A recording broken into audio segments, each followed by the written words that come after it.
찬양단 너무 수고 많이 했습니다. 우리 격려 박수 한번 주십시오. 감사합니다. 오랜만에 은평 찬양단 찬양을 들으니까 많이 은혜가 됐어요. 이거 이빨림 아니고 진짜입니다. 감사합니다. 우리 하나님 말씀은 창세기 21장 1절에서 7절까지 제가 봉독하겠습니다. 창세기 21장 1절에서 7절까지입니다. 제가 봉독합니다. 여호와께서 말씀하신 대로 사라를 돌보셨고 여호와께서 말씀하신 대로 사라에게 행하셨으므로 사라가 임신하고 하나님의 말씀하신 시기가 되어 노년에 아브라함에게 아들을 낳으니 아브라함이 그에게 태어난 아들 곧 사라가 자기에게 낳은 아들을 이름하여 이삭이라 하였고 그 아들 이삭이 난 지 8일 만에 그가 하나님이 명령하신 대로 할례를 행하였더라. 아브라함이 그의 아들 이삭이 그에게 태어날 때에 100세라. 사라가 이르되 하나님이 나를 웃게 하시니 듣는 자가 다 나와 함께 웃으리로다. 또 이르되 사라가 자식들을 젖먹이겠다고 누가 아브라함에게 말하였으려마는 아브라함의 노경에 내가 아들을 낳았도다 하니라. 아멘. 이 본문은 우리 믿음의 조상인 아브라함이 100세, 그 아내인 사라가 90세 때에 이삭을 낳고 기록된 내용들입니다. 우리가 잘 아시다시피 아브라함 75세에 하나님께서 그에게 나타나셔서 이렇게 명령을 하셨습니다. 창세기 12장 1절에서 2절입니다.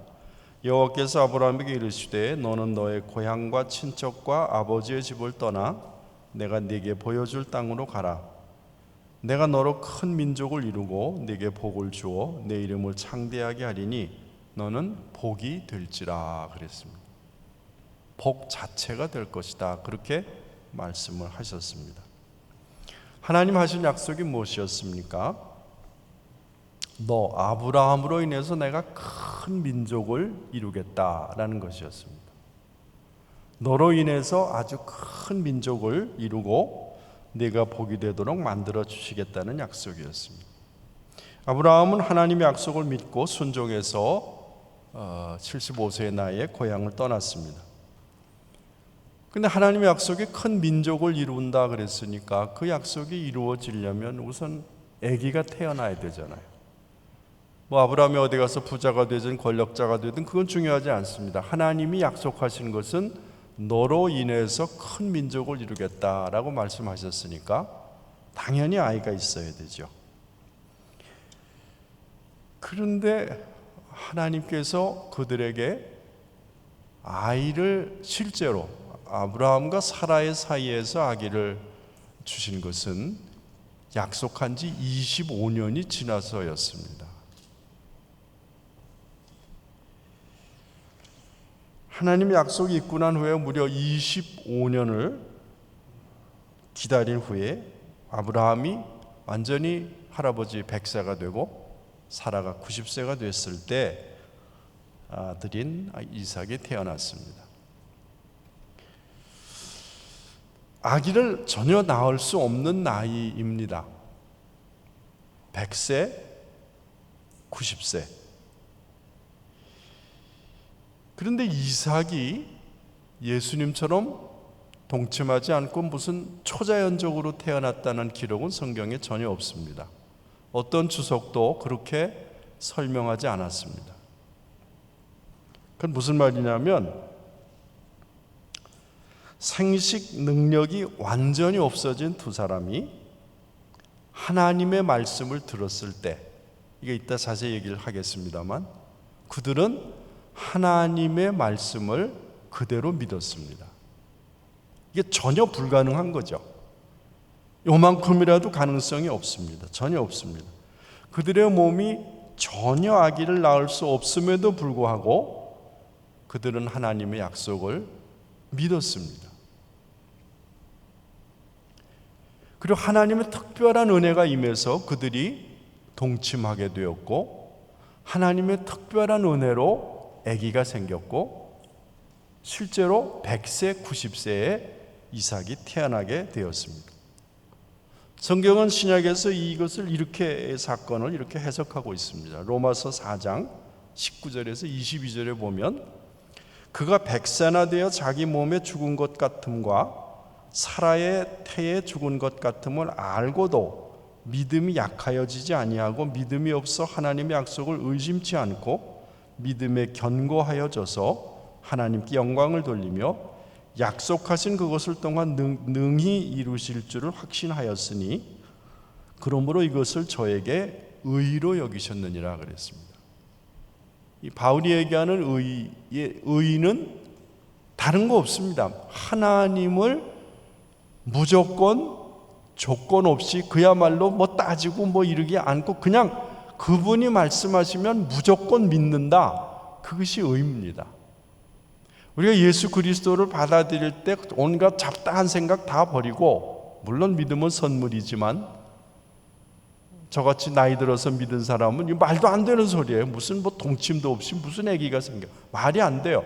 그런데 그게 하나님의 은혜로 믿어지고 뿐만 아니라 그 말씀을 믿기 때문에 모든 것이 다 될 것이다 라는 마음이, 믿음이 내 마음속에 생길 때 그것을 하나님 뭐라고 보시냐 하면 의롭다라고 보시는 겁니다.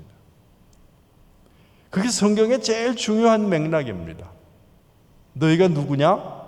너희는 형편없어. 죄 짓고 형편없어. 지금도 형편없어. 그러나 내 말씀을 믿었기 때문에, 특별히 사랑하는 예수 그리스도를 내가 죽여서 너희를 구원한 것을 믿었으므로 너희는 구원을 받았고 그것을 의롭다고 내가 선포하노라. 이렇게 된 게 이게 믿음이에요. 자, 히브리서 11장 11절에도 이런 말씀이 있어요. 믿음으로 사라 자신도 나이 늙어 단산하였으나 잉태하는 힘을 얻었으니, 힘을 얻었다 그랬어요. 믿을 때 능력이 왔다는 것을 성경이 분명히 말씀합니다. 이는 약속하신 일을, 즉 하나님을 미쁘신 줄. 이 미쁘시다는 말은 거짓되고 전혀 거짓이 없고 신실하다, 정말 믿을만하다 라고 받아들였기 때문이었다. 이렇게 성경이 이 사건을 얘기하고 있습니다. 그런데 이상한 것은 왜 하나님이 이들의 생식 기능이 완전히 없어질 때까지 기다렸다가 왜 그때야 후손을 주셨을까 하는 것입니다. 이것이 우리같이 이 과학 만능의 세대에 사는 우리들에게 굉장히 중요한 의미가 있습니다. 우리가 그냥 어떤 사람, 뭐 하나님 왜 믿어요? 그거 위로가 되니까 믿는 거지, 뭐 이런 말 하는 사람이 있어요. 아니에요. 하나님은 하나님을 믿을 때 우리가 생각할 수 없고 상상할 수 없는 일을 이루겠다고 우리를 부르신 거예요.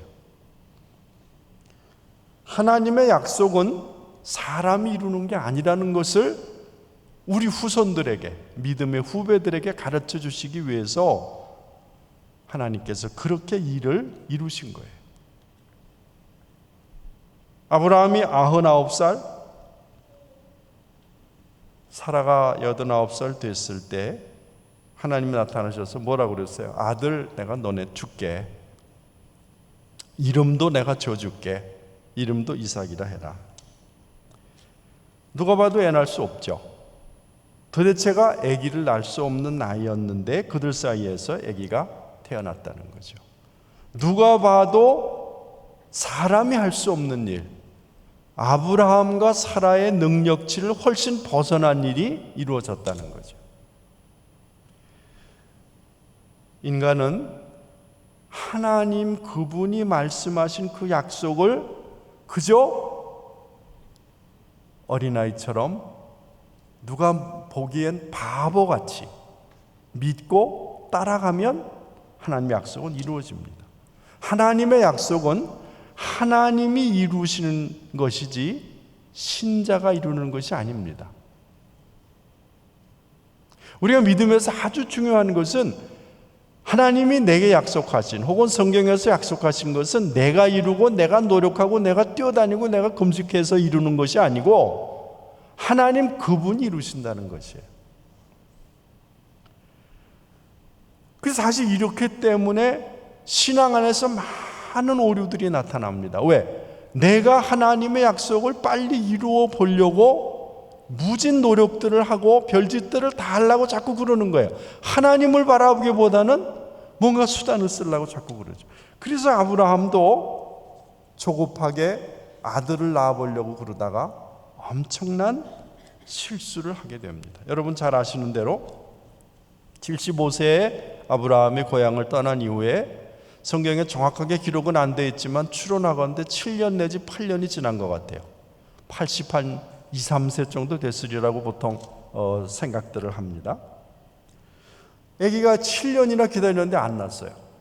안 나왔어요. 불안해지기 시작할 수밖에 없죠. 그런데 창세기 15장에 보면 불안할 때쯤 해서 하나님이 나타나십니다. 그래서 아브라함을 위로하고 또닥또닥 설득을 하세요. 너 의심되지? 내 약속 다시 확인시켜 줄게. 그것이 15장 5절에서 6절입니다. 아브라함을 끌고 밖으로 나가셔서 별을 보라고, 하늘의 뭇별을 바라보라. 그때야 뭐 공해 없었으니까 얼마나 별이 많았겠어요. 그에게 이르시되 네 자손이 이와 같으리라. 아브라함이 여호와를 믿으니 이를 그의 의로 여기시고. 자, 이 아브라함이 믿음의 조상이라는 것에 나타나는 가장 중요한 내용은 하나님이 그의 믿음을 보고 의롭다고 여기신 거예요. 그의 허물이나 뭐 그의 능력이나 뭐 그 대단한 이런 거 관계없이 믿으니까 의로 여기셨고, 그래서 아브라함이 우리의 믿음의 조상이 된 것입니다. 자, 이제 그런데 문제는 그로부터 또 2년 3년이 또 지나요. 근데 또 아기는 안 생겨요. 자, 드디어 이제 큰 민족을 이루려면 아기가 태어났는데 그게 안 되니까, 아무리 기다려도 아기가 안 생기니까 답답해진 아내가 사라가 이제 편법을 얘기합니다. 아브라함에게 제안합니다. 여보, 지금 당신 나이가 85세야. 이제 좀 있으면 당신 진짜 애기 못 낳아. 85세 아니야? 안 돼. 나도 아직까지 임신이 안 된 걸 보니까 아마 내 쪽에 문제가 있을 수도 있어. 그러니까 여보, 더 늦어지기 전에 내 종 첩으로 내가 줄게. 하갈에게서 아기를 낳아. 이렇게 된 거예요. 아브라함은 아내에게 설득됩니다. 아브라함은 참 설득도 잘 돼요. 아주 귀가 얇은 것 같아요. 근데 사실 믿음이 좋은 사람은 하나님의 말씀에 관한 하는 귀가 얇아야 돼요. 내가 뭐 아는 게 있고 경험이 있고 근데 다 하나님 말씀 맞지 않아. 이게 제일 바보 같은 사람들이에요. 어쨌거나 아브라함은 귀가 얇아서 와이프의 말을 듣고 이스마엘을 낳습니다. 하갈과 동침해서. 그때가 아브라함이 86세였다고 성경이 말씀합니다. 당연히 그 가정에 문제가 생길 수밖에 없죠. 이건 가정을 파괴한 거거든요. 하갈이 아기를 베자 주인에게 덤벼들기 시작합니다. 당신 애도 못 낳는 주제에 나한테 괜히 까불지 마. 이렇게 되는 거예요. 난리가 나는 뭐 그 사건을 다 얘기할 건 없습니다. 어쨌든 그 이후에도 나중에 이스마엘까지 뭐 합작을 해서 이삭이 실제로 뭐 잔치할 때 또 난리를 치는 장면도 이제 성경에 나옵니다. 가정에 심각한 문제가 생깁니다. 그런데 문제는 이스마엘의 후손이 이슬람이 되었다는 것입니다. 꾸란에 보면 이스마엘이 아브라함의 적자다, 그렇게 꾸란에는 그렇게 얘기를 하고 있어요. 코란에는 아브라함이, 이삭은 제대로 언급이 안 돼요. 이스마엘을 낳았는데 그가 적자다. 그리고 우리가 아는 대로 아브라함이 이삭을 희생제로 번제로 드리라고 하나님 말씀하신 그 내용을 뒤집어서 그들은 이스마엘을 그가 희생제로 드리려고 했다까지 이렇게 얘기를 합니다. 무슨 말이죠? 이스마엘을 낳은 아브라함에게 무슨 문제가 생겨요? 이스마엘의 후손들이 지금 아랍 사람들입니다. 100% 다라고 말할 수 없는 논문들도 좀 있어요. 그러나 분명한 것은 코란 자체가 이스마엘이 우리 믿음의 조상이다라고 말합니다. 근데 하나님은 약속을 아브라함과 이삭에게 하셨기 때문에 그들이 아무리 숫자가 많아져도 하나님의 축복을 받지는 못합니다. 물론 아브라함의 자녀이기 때문에 받은 수많은 사람들이 나타날 거다, 많은 나라가 나타날 거다, 이런 축복은 받았어요. 그러나 하나님의 약속을 받는 사람은 아니에요. 자, 이 사람들이 어떻게 됩니까? 유대인들하고는 영원히 지금 싸움질을 하고 있고, IS 다 어디서 나왔죠? 기독교하고도 엄청나게 대립을 이루는 이런 비참한 일이 벌어져요. 이게 뭡니까? 아브라함이 그만 조급하게 인간적으로 아기를 낳다가 이런 일이 벌어진 거예요. 자, 그런데 13년이 지난 후에 아브라함 99세에 하나님이 다시 아브라함에게 나타납니다. 이것이 99세에 나타나신 하나님, 내년에 임신을 사라가 할 텐데 그의 이름을 이삭이라 해라. 아브라함이 속으로 웃었다고 성경에 기록되어 있습니다. 창세기 17장 17절에 19절에 보면 아브라함이 엎드려 웃으며 심중에 이르되 그랬어요. 분명히 성경에 기록했습니다. 아브라함이 웃었다 그랬어요. 누구에게? 하나님이 말씀하시는 것에 웃었다 그랬어요. 이거 참 대단한 문제죠. 웃으며 심중에 이르되 100세 된 사람이 어찌 자식을 낳을까? 사라는 90세니, 이건 89세 99세인데 우리 그러잖아요. 89세면 나 90 됐어 이렇게 하는 거예요. 이거 성경이 틀린 거 전혀 아닙니다. 내가 90세 다 됐고 내가 100세 다 됐고 사라가 지금 90세에 가까워졌는데 어떻게 아기가 생기겠는가? 이에 하나님께 고하되, 아브라함이 고하되 이스마엘이나 하나님 앞에 살기를 원하나이다. 아주 불경한 말이죠. 하나님이 너한테 아들을 주겠다는데 그만두세요. 낳기는 제가 뭘 낳겠습니까? 하나님께 그렇게 얘기를 하는 거예요. 이스마엘이나 잘 살길 바랍니다.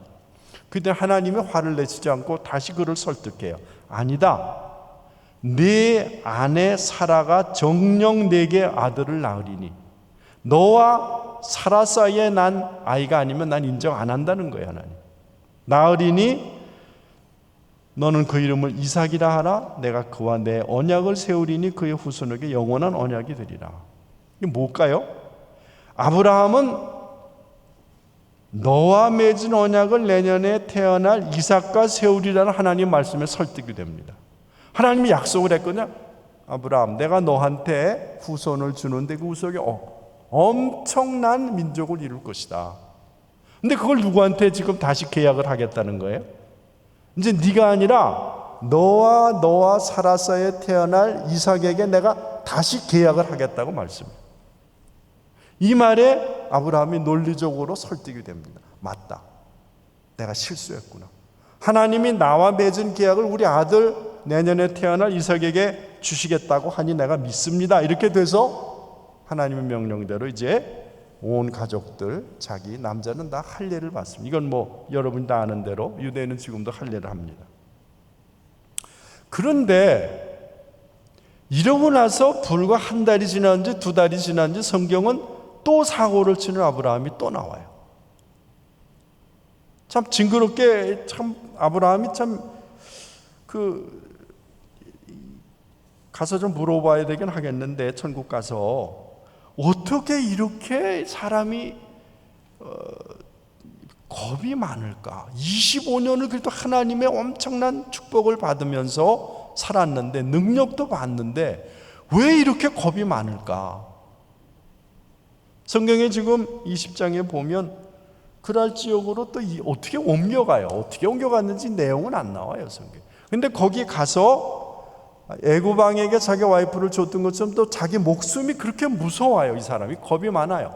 그래서 아내 사라에게 또 너는 내 누나를 하라 이렇게 얘기를 하고 동네 가서 다 얘기를, 그랄에 가서 사실은 이거 우리 와이프가 아니라 내 누이입니다 이렇게 얘기를 해요.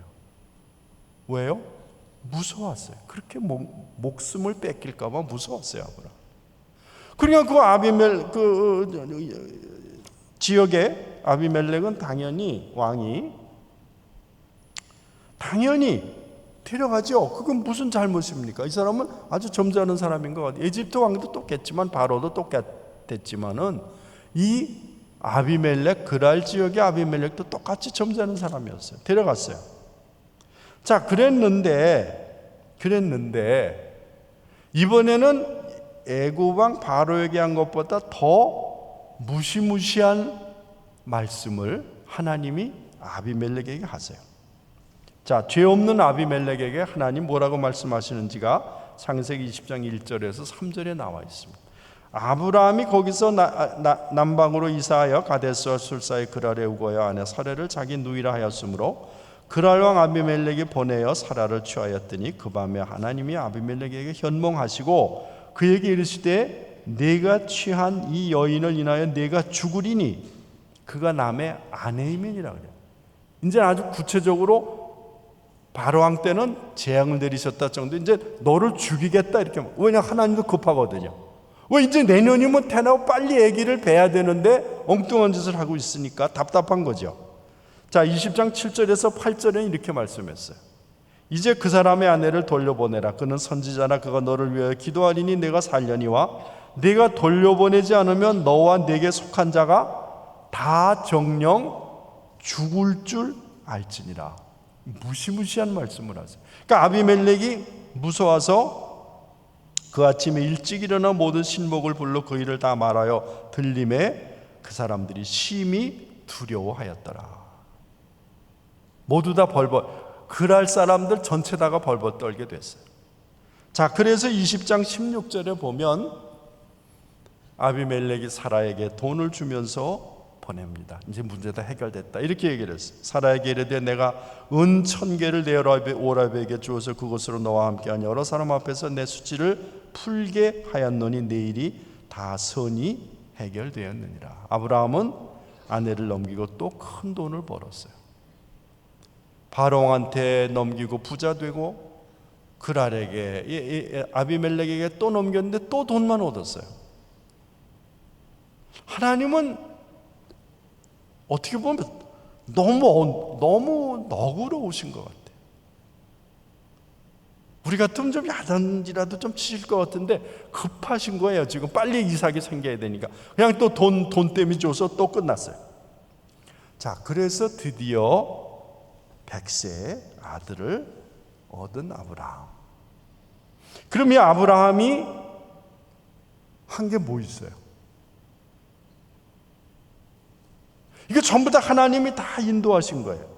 하나님께 첫 약속을 받은 지 25년 만에 아브라함은 후손을 얻는데 그 과정을 우리가 아주 껑충껑충 뛰면서 봤지만 다행히 창세기의 내용이 아주 참 자세히 나와 있어요. 아브라함의 약점과 모든 게 다 나와 있는데 수없이 갈등하고 겁내고 불순의 죄를 저지르고 하나님의 말씀을 비웃기까지 한 이런 일을 했는데, 아브라함이 했는데 그때마다 하나님 나타나셔서 그게 아니고 내가 준다니까, 하늘의 별처럼 준다니까, 내가 너 분명히 준다니까, 이름도 내가 주잖아, 이삭이라고 그러잖아.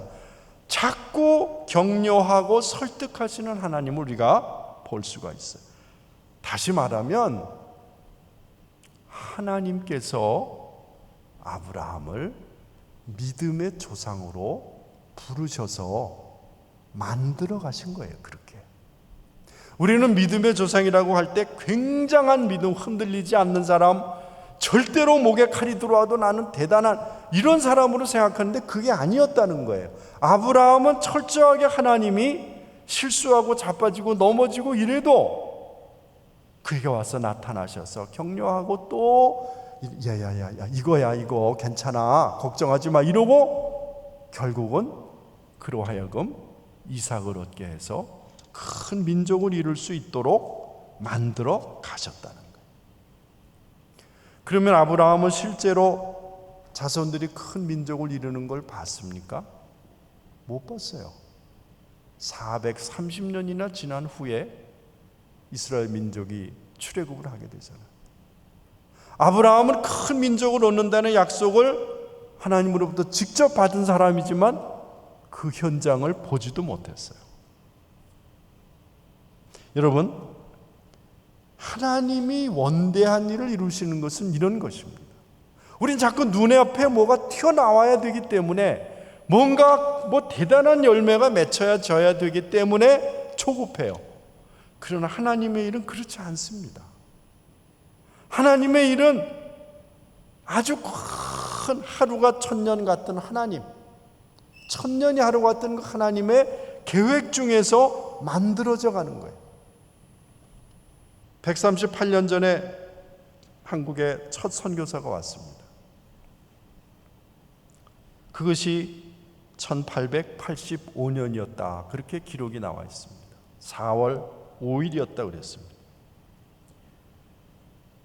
그 사람이 바로 장로교 선교사인 언더우드였습니다. 인천으로 상륙을 했다 그랬습니다. 근데 아직 조선 정부에서 선교 활동을 허락하지 않았습니다. 그래서 최초의 서양식 병원을 세우게 되고, 그리고 거기서 교육을 하는 병원인데 특별한 병원이었던 것 같아요. 사람도 고치지만 서양식으로 사람들도 가르치는 두 가지를 하는 병원, 그 제중원이었는데, 제중원에서 물리와 화학을 가르치는 선생님, 교수가 되었습니다.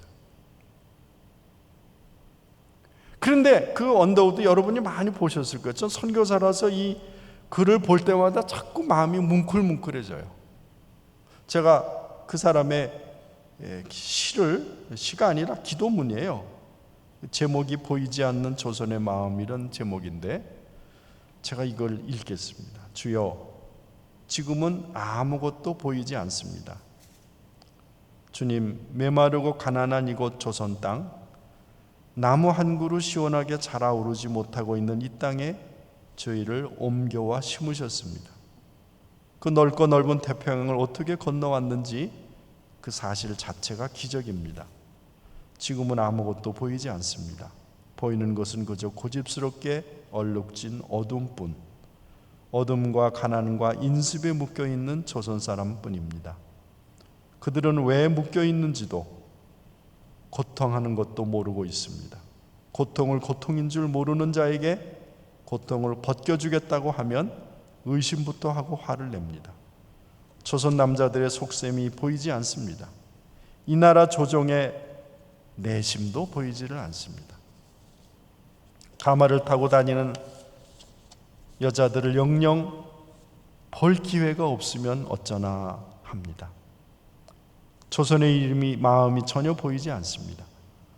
그리고 제가 해야 할 일이 전혀 보이지 않습니다.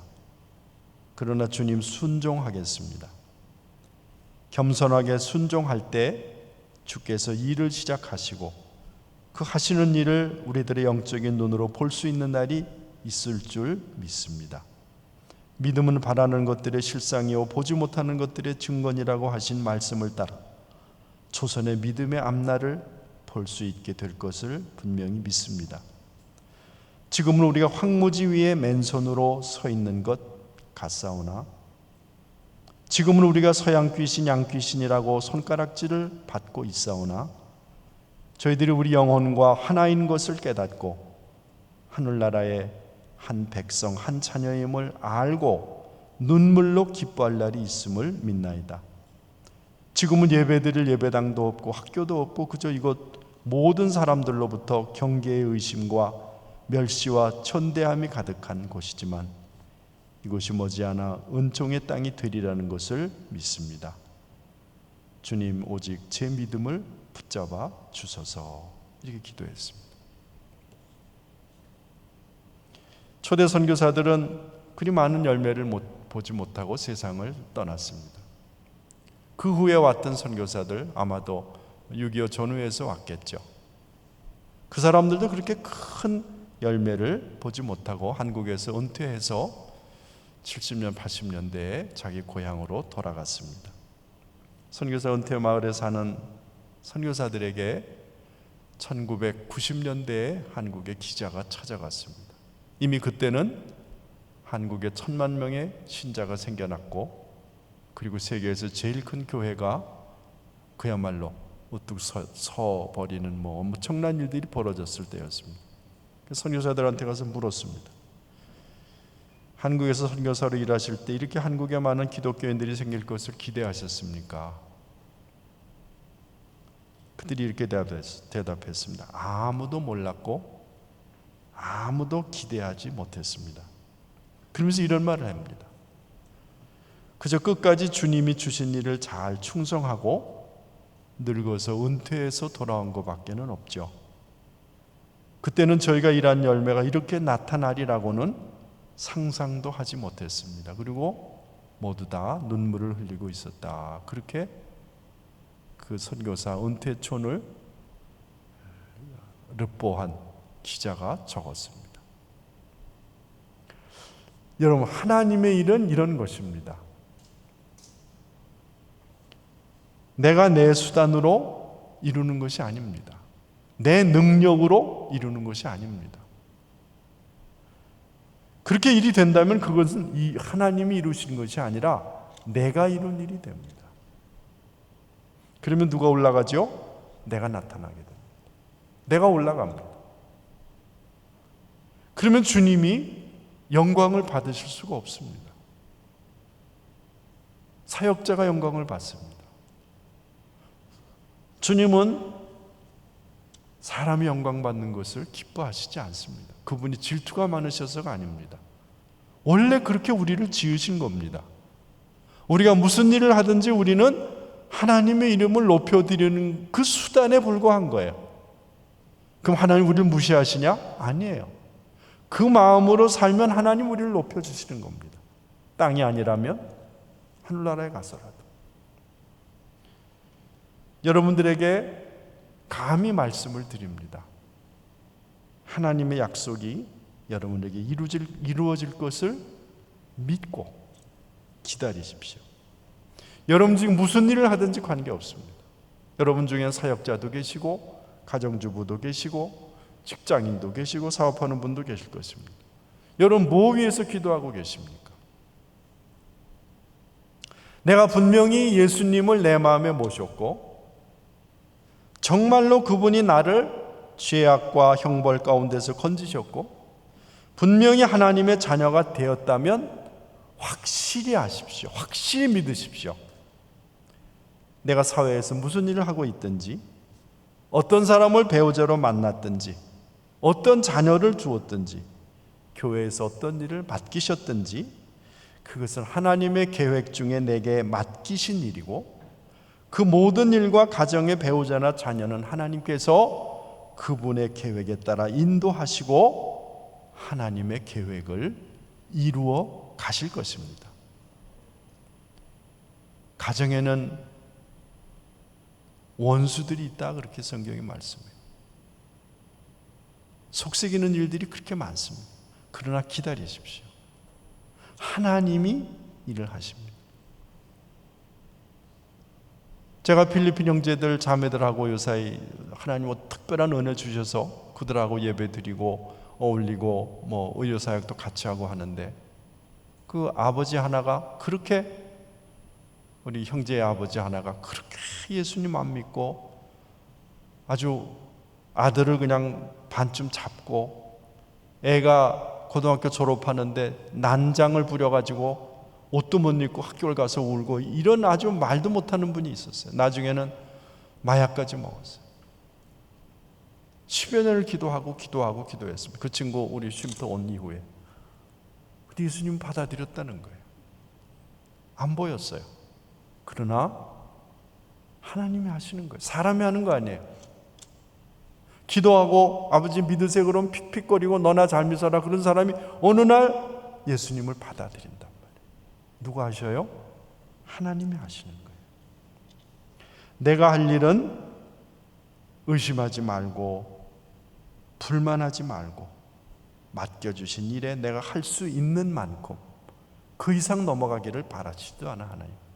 내가 할 수 있는 만큼 해야 할 일을 하며 순종하는 겁니다.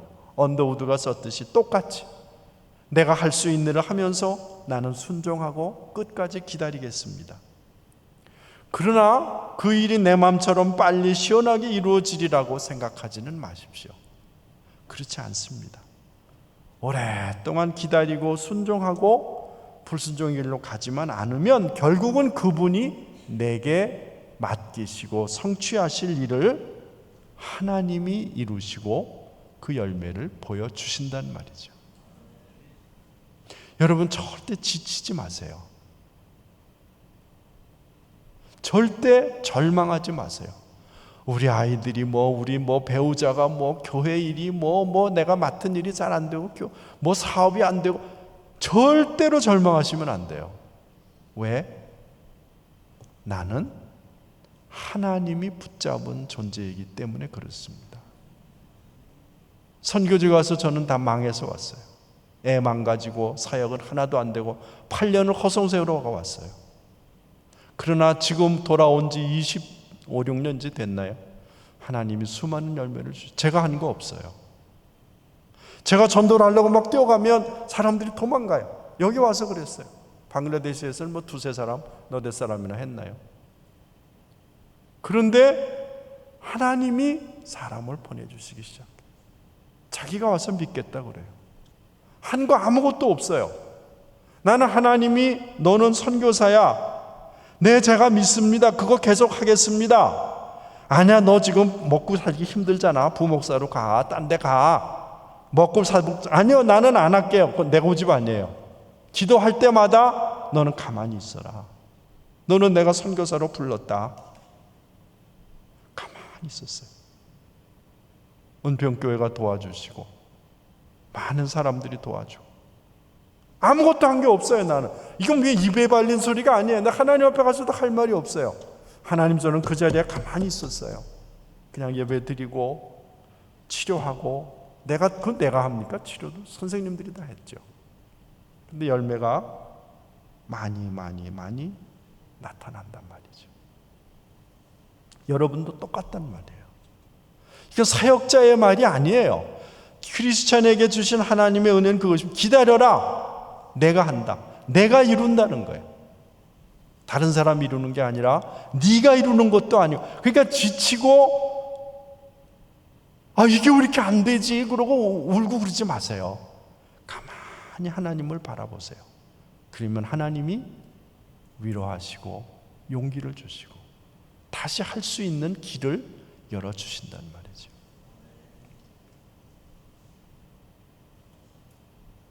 아멘 한 사람은 잘 되기를 바랍니다.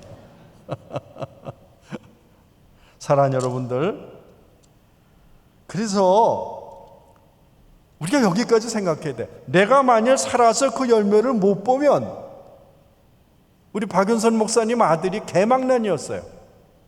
돌아가실 때까지 안 돌아왔어요. 미국에서. 근데 아버지 돌아가신 다음에 새 사람이 됐어요. 평생의 가시였다고 그러죠. 저도 그분 충분히 이해를 해요. 그 열매를 우리가 살아서 못 보면 천국에 가서 하나님이 야 너 걱정했지? 이거 잘 된 거 내가 보여줄게. 이러실 거란 말이에요. 믿음으로 잘 기다렸다, 잘 참았다, 충성된 종아. 그게 충성된 거예요. 번쩍번쩍하는 게 충성된 종이 아니고, 기다리고 하나님만 바라보고 앉아있는, 어찌 보면 바보 같은 사람들, 소리도 없이 하나도 안 드러나고 생색도 안 내고, 이런 사람들이 주님 앞에 가서 너 진짜 충성된 종이야, 잘했다, 그리고 준비된 멸류관을 주실 거란 말이에요. 한국 교회가 힘들다, 어렵다, 지금 선교사 다 줄어들고 없어요. 할 사람이 없어요. 신학교가 자꾸 비달돼요. 큰일 났다 그래요. 아니요, 천만에. 그런다고 하나님의 일이 망가집니까? 그렇지 않습니다. 하나님은 믿음을 붙잡고 끝까지 하나님을 따라가는 자들을 통해서 일을 이루신단 말이에요.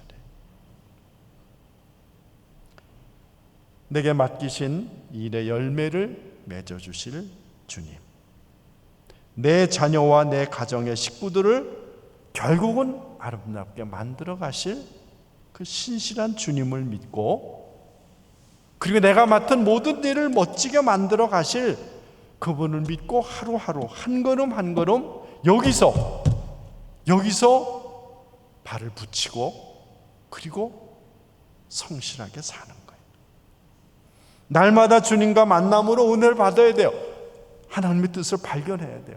아브라함의 특징은 하나님께 자꾸 여쭤본 거예요. 나중에 그 말할 기회가 있겠지만 하나님과의 관계는 절대로 놓치지 않았어요. 아브라함이 연약하고 겁 많고 뭐 왔다 갔다 하는 것 같아도 늘 하나님과 대화하고 있었어요. 그건 놓치면 안 돼요. 그래서 설득을 받고 설득당하는 게 얼마나 좋아요. 힘을 얻고 위로를 얻고 그렇게 언제까지? 죽는 날까지 가는 거예요. 그것이 가장 행복한 인생입니다. 오늘 5,000명 모였는데 한 5년 지나니까 10명이야. 이런 얘기 듣는 목사는 그거 행복한 목사가 아닌 거예요. 5명 가지고 평생 갔는데 천국에 가보니까 5명이 10,000명이 됐더라. 이 말을 들어야 그게 진짜인 거예요. 번쩍번쩍하는 거 좋아할 거 하나도 없어요. 지금 난 이것이 오히려 좋다고 생각해요. 왜? 더 우리가 믿음을 쓸 수 있기 때문에. 날마다 성실하게 꾸준하게 맡기신 일에 가정에 충실하면서 사는 거예요. 주님을 만나는 날 주님의 일에 참 네가 잘 쓰임받은 충성된 자였구나. 그리고 그렇게 인정되어서 영원한 상급을 받는 저와 여러분들이 다 되시기를 예수님의 이름으로 축원합니다. 우리 함께 주신 말씀을 생각하면서 찬양하고 기도하도록 하겠습니다. 찬송가는 545장입니다. 545장